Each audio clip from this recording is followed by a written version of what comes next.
Sorry, Sutte Hakkun is like probably the best pronounced this is ever gonna be.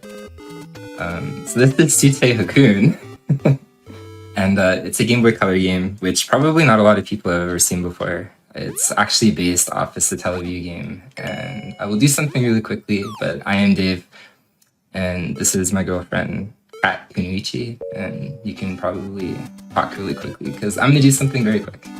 What are you supposed to do? I'm gonna write hi chat. We have like this. There you go. Hi chat.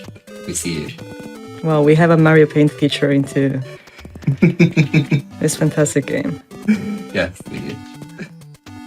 Alright, we're good to go. So, I guess we'll get right into it.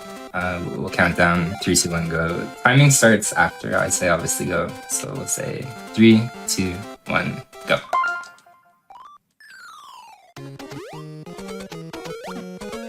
So, this is, I guess, the Satellaview game.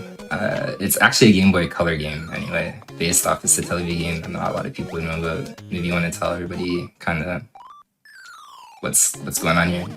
Yeah, what even is Satellaview anyway? Because I had no idea before you even told me that thing existed. So it was a Japanese add-on in the Super Nintendo era where you could like download a bunch of stuff. It was like a satellite-based thing, and this game came out on the Satellaview, but yeah, it didn't really get a good reception, and it's basically kind of like a mixture between, I would say, like Kaizo and precision platforming. It's really weird because like a lot of levels actually require very precise movements, but at the same time, like if you don't do it properly, you can kind of softlock yourself.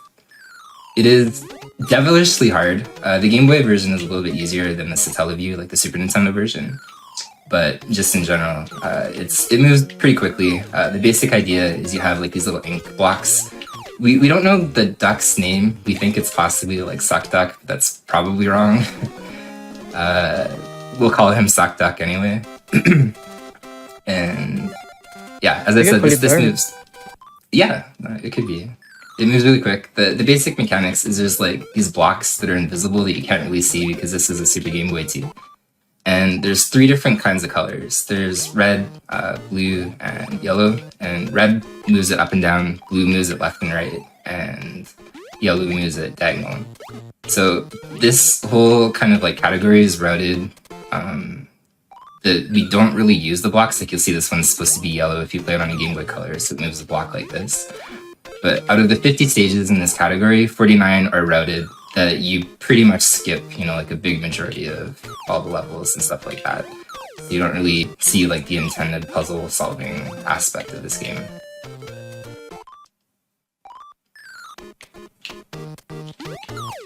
But yeah, you can never make that jump. I don't know why I tried to jump up there.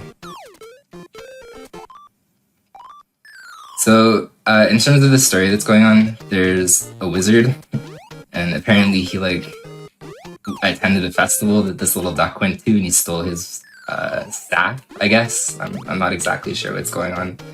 And I'll actually show the next cutscene coming up, just, you know, like a couple of seconds of it, to show you. Sutte is like pretty angry at this wizard. Like he really wants his staff back, and you'll see here. We'll show the cutscene, I guess, in the next level. For at least a second anyway. You can see how mad this little duck is that he wants his staff back. Rightfully so. So there you go. There's this evil wizard, you see him, and that staff. And then look, watch how angry the duck is. Ouch. Yeah, that probably hurt actually. Look at him, man, he's angry! Okay, cutscene over. We gotta go.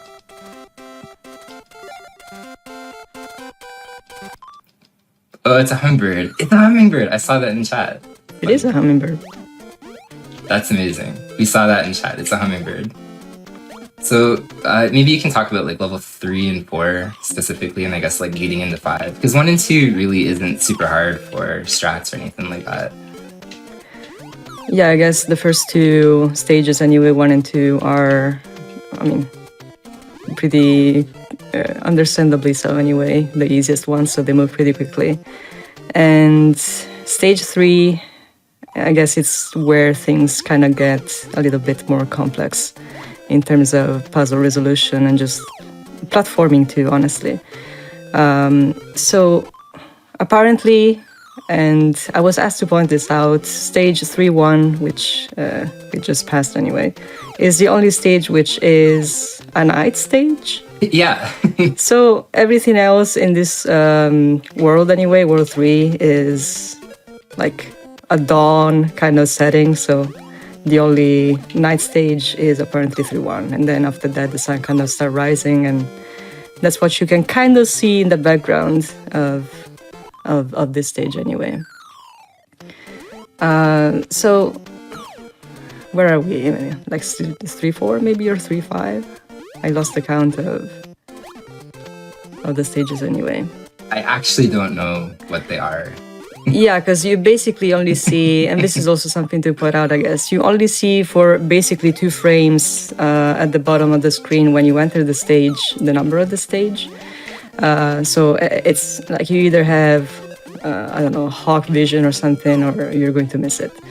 But it's interesting how within the game, there's a time attack kind of mode built in.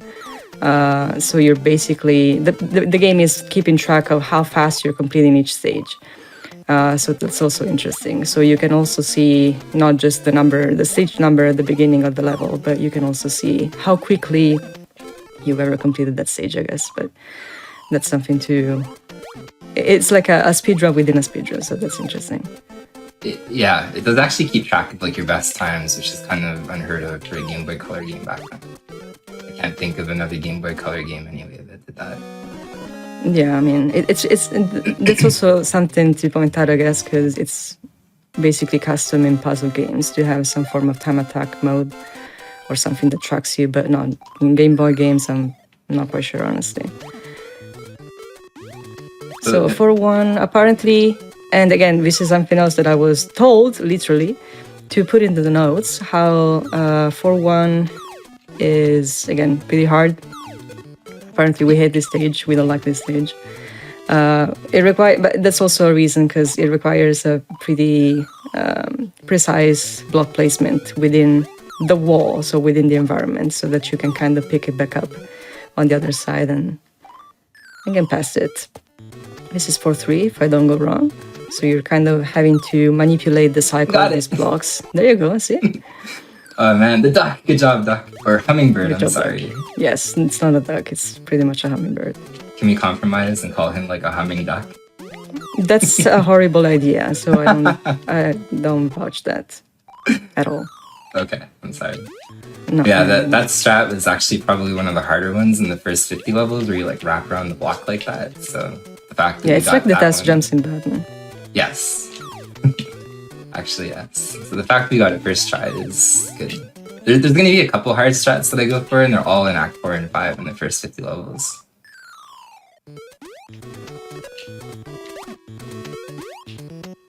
So yes, this is a pretty straightforward one. You just use the diagonal function of the ink, and then you're out. So this is scary because at the bottom of the level there's a giant pit. So if you fall, it's death, like for sure. So you have to start over the level. But we're moving along pretty nicely, so no problem. Hardest strat, we're going for it. No, we gotta bail. Yeah, there's a way you can kind of skip a cycle of this block moving back and forth if you're fast. So, but no, safety first. So we don't do that. Maybe the second hardest strat in first 50 levels. So. Yeah. So here we're just using these blocks as stepping platforms, and we're out. This one again, we just need to switch stuff around. Put the ink back. This is going to become a nice elevator on the right side of the level. And we are through. Almost. There you go. And this is World 4. So in World 5, they're starting to introduce, as you can see anyway, these little platforms who are basically like down pointing arrows. So intuitively, these are for forcing you into only one direction. So you can fall through those down arrows, but you cannot jump through. So it's one direction only. It's only transparent in one direction.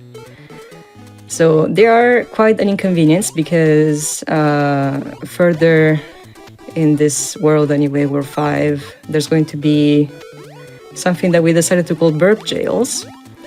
And basically, they're going to trap you inside of it. So if you're not careful enough and if you're not fast enough using these blocks like platforms to kind of jump through these down pointing arrows, then you're kind of getting stuck. And this is a good example because in the center of the stage, there's this massive square, like rectangle. I'm not even sure. And if you're not fast enough with your jumps, you're kind of getting stuck in there. And if you do, that's it. So we're taking things very safe. Sure, man. We don't want to get wind stuck. up in jail. Absolutely not. This bird does not live a life of crime, okay? No, I mean, and yeah, not really. I guess the wizard was the one who stole the staff anyway, so. Yeah. We need wizard jails for the wizard. Yeah, there you go. So this is the only stage out of the first 50 levels in this game that's probably how you have to do it, developer intended. Like, there's no way. You see, like, that little pit at the very beginning, you think, oh, you can jump across it. No, you can't, actually.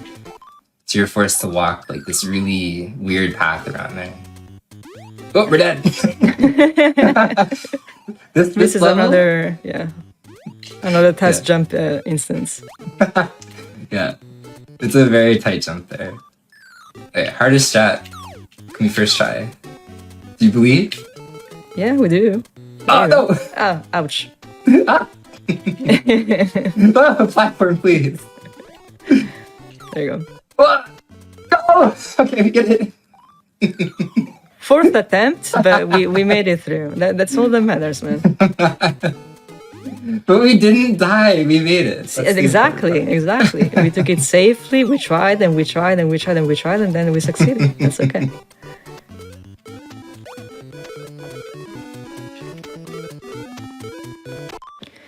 So we are at, what was that, 5-5, 5-6? Yeah, I think it's about halfway through. Yeah, I think we are halfway through stage 5 anyway. So we're using again blocks as elevators, because we like to do that apparently. And then as platforms, because we don't like to get stuck under down-pointing arrows. Ooh, no bird jail yet.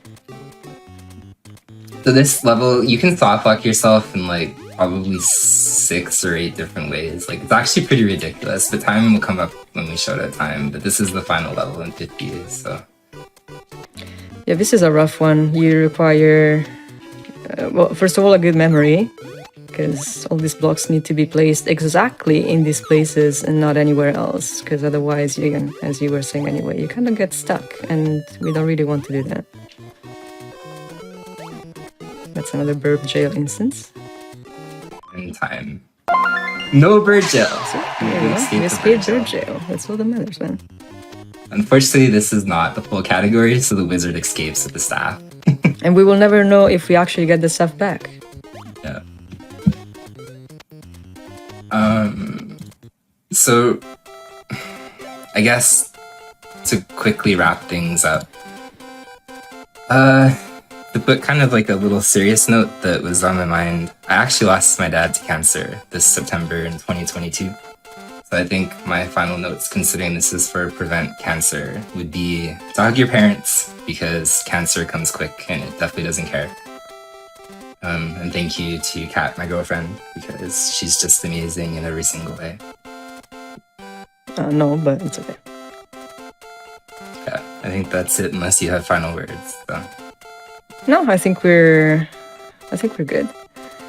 I guess there's no, I don't know, no progressing into this game, because apparently after a while stages become extremely difficult. So we're presenting, I guess, halfway through the game kind of category for convenience reasons. And also, I guess it was the first episode that was released on Satellaview originally, 50 levels, so it kind of makes sense. Yeah. Thank you, AGDQ, for having us back, and I guess that's it. Oh, you're most welcome, and thank you so much. That excellent run, Junkyard Dave. Sutte Hakkun, Hakkun, there you go. 50 levels in under 13 minutes. Amazing display there during the run. We had one donation come in here from Miri in the amount of $250 saying, Dave and I have somehow known each other for years now. He's always been a kind friend and a joy to be around. I'm looking forward to all the future runs of Super Mousetrap Galaxy Hotel and other Zelda content. Thank you, GDQ, for creating such an inclusive pace for an amazing cause.